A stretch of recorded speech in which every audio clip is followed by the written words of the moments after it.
galerinha do canal, tudo bem com vocês? Na verdade já é boa tarde, tá? Tô fazendo o possível, conforme prometi pra vocês, gravar conteúdos, vários vídeos. É, Hoje eu estou no escritório, mas eu tô gravando vídeo pra vocês aqui no meu horário de almoço, tá? Selecionei os assuntos aqui pra gente conversar. Relacionei aqui para ficar mais fácil essa listinha para mim passando para vocês. Hoje a gente vai falar um pouquinho do Diário da Bariátrica, tá? Algumas coisas que ninguém conta pra gente sobre a bariátrica, que só após vivenciarmos, né, a gente tem como falar, né? Então vamos começar aqui com a parte dos entalos, tá? Muita gente eu falo muita gente porque, assim, eu assisti vários vídeos. Eu tenho colegas que também fizeram cirurgia no mesmo dia e elas reclamam com muita frequência dos entalos. Sinceramente, o entalo é uma sensação de desconforto muito ruim. Eu senti pouquíssimas vezes, tá? É, uma vez eu cheguei da academia e fui jantar uma mandioca cozida que eu faço no estilo de na manteiga, assim, e não tava frita nada, ela só tava cozida e eu passei ela na manteiga e coloquei alho frito. Na primeira garfada que eu dei, eu entalei. Aquele negócio ficou de um jeito travado aqui que parecia que não subia, não descia e não subia de novo. Muitas pessoas falam que essa sensação de entalo dá uma vontade de vomitar muito grande. A primeira vez que eu senti essa sensação que foi com essa mandioca cozida, eu sinceramente taquei água pra dentro. Depois vieram me falar que o ideal é não fazer isso, tá? Mas assim, na hora desceu. Doeu, mas desceu. Então, assim, foi acho que uma ou duas vezes só que eu tive entalo. Algumas coisas que eu como mais seca, que nem eu falei, né? Eu não consigo mais me alimentar sem o feijão. O feijão é uma coisa que não me fazia falta, mas hoje eu não vivo sem. Se eu comer a minha comida sem o arroz e feijão, parece que não desce direito. Tem que ter bastante caldo, a comida tem que estar bem molhadinha. Porque se eu como um pão, alguma coisa assim que é mais sequinho, realmente eu sinto aquela sensação de atolamento que eu começo até a soluçar. Então, assim, entalo é uma coisa que eu não tive com muita frequência, é uma coisa muito ruim. Muitas pessoas que têm o entalo falam que a comida não desce, que só enfiando o dedo na garganta e vomitando novamente para aquela sensação passar, tá?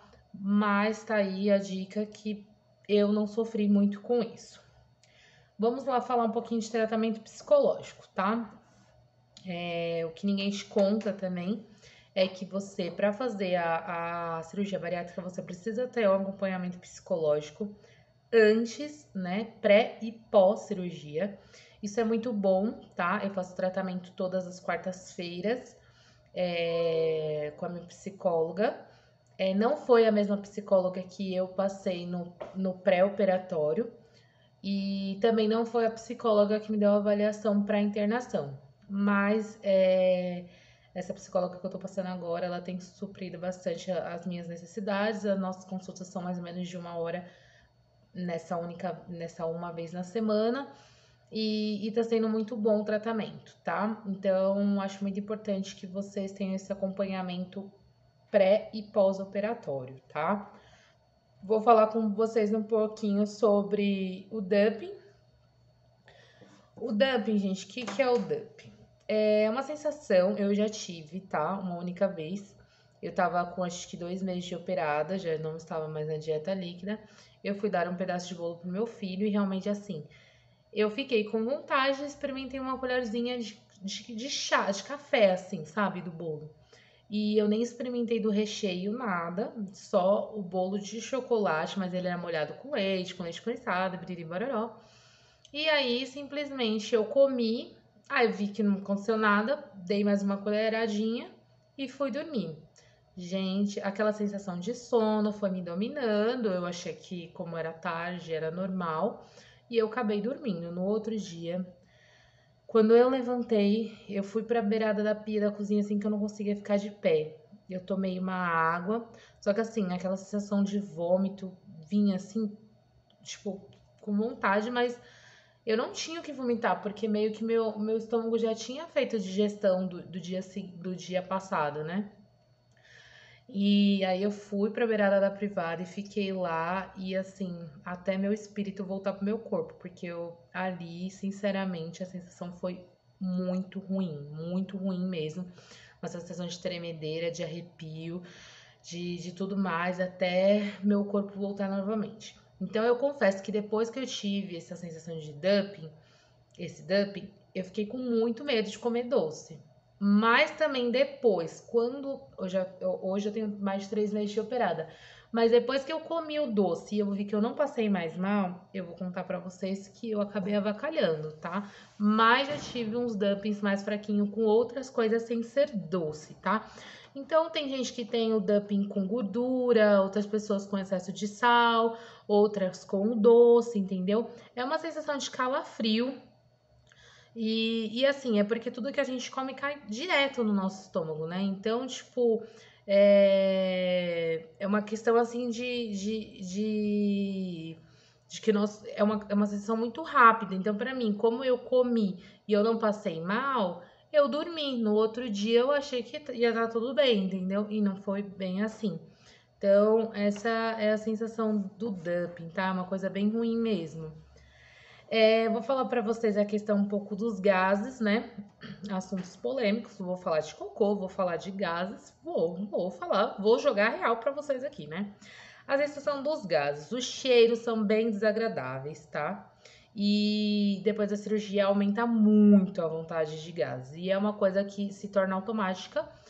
Todo mundo fala, mas você operou do estômago e não do, né? Então você consegue segurar assim. Consegue, mas isso não é bom. Então, como você é meio que treinada depois da cirurgia, solta os gases, porque vai te fazer bem, solta os gases, começa a se tornar algo automático e você começa. Eu era o tipo de pessoa que eu segurava, o tipo de pessoa que segurava muito os gases. Hoje eu não faço mais isso, porque me dá aquela sensação de bem-estar. Mas eu não vou te falar que os gases são dos cheiros mais agradáveis, porque são bem desagradáveis, tá? Vou falar para vocês um pouquinho sobre a questão do intestino, né, do cocô, que tá aí uma pergunta que eu fiz para minha nutri, né, que eu falei para ela. A questão do odor, muita gente critica, fala que pós-bariátrica, caga podre e tudo mais. Eu, particularmente, no meu sentido, o odor não mudou, tá? Cocô tem cheiro de cocô pra mim, gente, independente. Mas assim, a diferença da consistência do cocô, tá? Eu percebo que muda muito a textura de acordo com o que a gente come. Se eu como uma besteira, eu já percebo que, tipo, dá aquela diarreia, meio que o estômago desanda e tudo mais. Então, eu vejo que quando eu me alimento bem, a textura do cocô muda totalmente, tá? Mas assim, questão de odor, pra mim, não mudou em nada, tá? Vamos falar um pouquinho de unha e queda de cabelo, tá, gente? Muitas pessoas falam que após o terceiro mês há muita queda de cabelo. E essa sempre foi uma das minhas maiores preocupações. Porque eu já tenho cabelo ralo, já tenho cabelo fino, já tenho pouco cabelo. Então, assim, desde antes de eu operar, eu já tava tomando algumas vitaminas e usando tônico capilar para crescimento e tudo mais. Mudei a questão de shampoo e usando bomba, tipo, shampoo bomba para crescimento, porque meu cabelo sempre foi ralinho e sempre foi curtinho. Ele não tinha forças para crescer. E, gente, assim, eu tô tomando as vitaminas da Belt, que eu já acho que eu até comentei com vocês no vídeo anterior. Eu nem tô comendo as gominhas, eu só tô comendo a vitamina mesmo, que é tipo um comprimidinho que você chupa, assim, é bem gostosinho o sabor. E eu tenho adorado, os preços são bem acessíveis e é pra cabelos e unhas. Gente, as minhas unhas, eu juro pra vocês, é que não tá tão bem feitas, tá? Mas eu juro pra vocês, parece que eu escalo a parede, de tão dura e resistente que elas estão nascendo. Minha unha, essa daqui mesmo, sempre tava quebrando. E agora, depois da questão das vitaminas, melhorou muito. Queda de cabelo eu ainda não tive, mas como eu informei, eu tenho contato com outras pessoas que operaram junto comigo e muitas pessoas reclamam da queda de cabelo, que tem muita queda. Graças a Deus eu ainda não tive, não sei se eu vou passar por isso, mas eu tô tentando evitar ao máximo, tá? Então, é bem comum que isso aconteça, mas eu acredito que se a gente puder evitar com suplementos e vitamina e a questão do tônico e tudo mais, mas também eu percebi um grande fluxo de crescimento de pelos também, tá? Nas axilas, nas pernas eu não tenho tanto, mas assim, pra quem tá tomando, é óbvio, seu corpo vai identificar que todos os tipos de cabelo tem que crescer. Se você tá tomando a vitamina, ele não vai identificar que é só o crescimento do cabelo da cabeça, né? Então, eu percebi, assim, que na questão de axilas, que aumentou um fluxo maior dos pelos. Mas é só manter, fazer a higienização, no caso, para quem raspa ou para quem usa cera e tudo mais, tá sempre deixando limpinho, mas cresce bastante o fluxo sim, tá? Ai, meu telefone tocou aqui. Vamos lá, prosseguindo. Vou falar um pouco sobre a pele, tá? A minha pele, ela ficou bem ressecada depois da cirurgia também. Não sei se é alguma coisa relacionada ao que eu comia anteriormente, tá? Eu nunca fui de ter espinhas, nem quando eu era adolescente, mas eu confesso que chega no próximo do período menstrual, eu percebo que eu tenho um fluxo maior de espinha. E também, eu não sei, já me comentaram que o excesso da vitamina, se não me engano, a B12, que a gente toma uma vez por mês durante 6 meses após a cirurgia, todo dia 25 eu tomo, que ela é injetada no bumbum, ela também, o excesso dela acaba dando o excesso de espinhas, tá? Então, eu não sei se pode ser isso. Com relação a outro tópico que eu vou falar, é a questão do frio, gente. Realmente, depois da cirurgia, como dizia uma colega minha que trabalhava aqui comigo, ela sempre falou que eu nunca fui calorenta, eu sempre fui friorenta.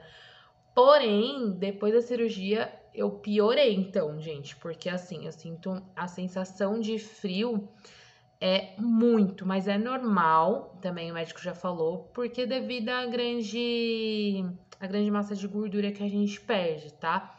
Então, se antigamente eu subia 3 degraus de escada e eu suava, hoje eu preciso correr 1 hora na esteira para suar.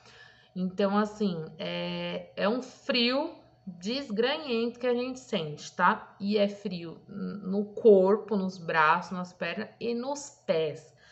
Gente, tem dia que eu preciso dormir com meia, porque senão eu não consigo. Parece que meu pé vai. Meu pé nunca foi um pé quente, mas assim, ele fica ao extremo de gelado, tá?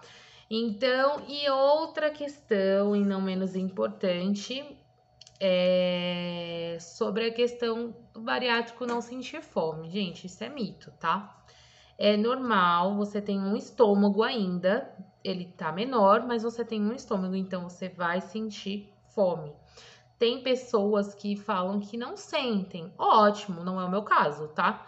Eu sinto fome, sim. Eu achava que depois da bariátrica eu não sentiria, mas isso não é um mito, tá? Porque você continua tendo um estômago, então você sente fome, sim. E agora, vou falar um pouquinho sobre a questão de ingerir água, para o vídeo não ficar muito longo, tá? Minha Nutri quer que eu tomo já de 2 a 3 litros de água por dia. Eu ainda não tô consumindo tudo isso, mas eu tento ao máximo, quando eu estou fazendo exercícios físicos, ingerir muita água, porque é o período que o meu corpo mais pede água. Então, se ele tá me pedindo, eu vou procurar atendê-lo, tá? Então, tenta consumir água. Eu sei que no frio é bem complicado, porque eu também sofro. Muitas pessoas preferem água saborizada. Eu prefiro ficar com a normal. Também não gosto de tomar muita água gelada, porque senão minha garganta inflama. Então, pra mim, a temperatura, assim, do ambiente pra meia geladinha já tá ótimo.